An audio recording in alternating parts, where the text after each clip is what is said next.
Hello అండి. Welcome back to my channel. Chicken curry. Stove పైన కడాయి పెట్టేసి ఆయిల్ వేసుకొని ఆనియన్స్ అలాగే పచ్చిమిర్చి వేసి మంచి గోల్డెన్ బ్రౌన్ కలర్ వచ్చేంత వరకు వేయించుకోవాలండి. ఇది వేగిపోయిన తర్వాత నేను డైరెక్ట్గా చికెన్ యాడ్ చేస్తున్నాను.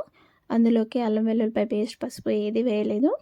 ఇలా కాల్చిన కోడి నాకైతే చాలా ఇష్టం. ఇది నాటుకోడి కాదండి, నార్మల్ కోడి. ఇలా కాల్చి తీసుకొస్తే చాలా బాగుంటుంది ఫ్లేవరు. ఈ స్మోకీ ఫ్లేవర్తో చాలా బాగా వస్తుంది. అయితే ఇది మనం వేసేసి అందులోంచి వచ్చే వాటర్తో ఉడికించుకోవాలి. ఇలా కొంచెం ఉడికిన తర్వాత అందులోకి స్పైసెస్ అయితే యాడ్ చేసుకోవాలండి. ఇప్పుడు నేను స్పైసెస్ అన్నీ ఒకేసారి వేస్తున్నాను. పసుపు, అల్లం వెల్లుల్లిపాయ పేస్ట్, నాన్ వెజ్లో కారం ఎక్కువగా ఉండాలి కాబట్టి కారం సరిపడా వేసుకున్నాను. ఇంకా టేస్ట్కి సరిపడా ఉప్పు కూడా వేసేసాను.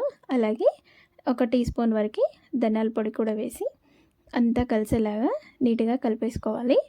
ఇది మనం ముక్కలకి పట్టేలాగా నీట్గా కలిపేసుకొని లో ఫ్లేమ్లో పెట్టి 2-3 నిమిషాలు ఉడికించుకోవాలండి. చూడండి, ఇలా వాటర్ అంతా దగ్గర పడిన తర్వాత ఇంకొంచెం వాటర్ వేసుకోవాలండి. నేను కర్రీ చేస్తున్నాను, గ్రేవీలాగా ఉండాలి కదా.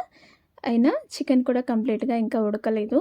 ఇందులో వాటర్ వేసేసి పైనుంచి కొత్తిమీర, పుదీనా వేసి ఒకసారి కలిపేసుకొని మూత పెట్టేసి దగ్గర పడేంత వరకు మనం ఉడికించుకోవాలి.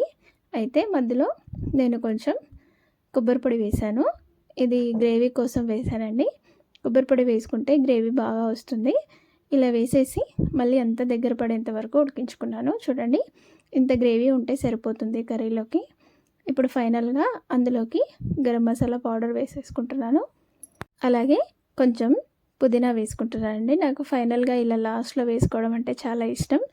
ఇవి 2 వేసేసి కలిపేసుకుంటే కర్రీ అయితే రెడీ అయిపోతుందండి. మీకు కనుక ఈ రెసిపీ నచ్చితే లైక్ చేయండి, షేర్ చేయండి, సబ్స్క్రైబ్ చేసుకోండి. అలాగే సబ్స్క్రైబ్ చేసుకున్న వాళ్ళందరికీ థ్యాంక్ యూ సో మచ్.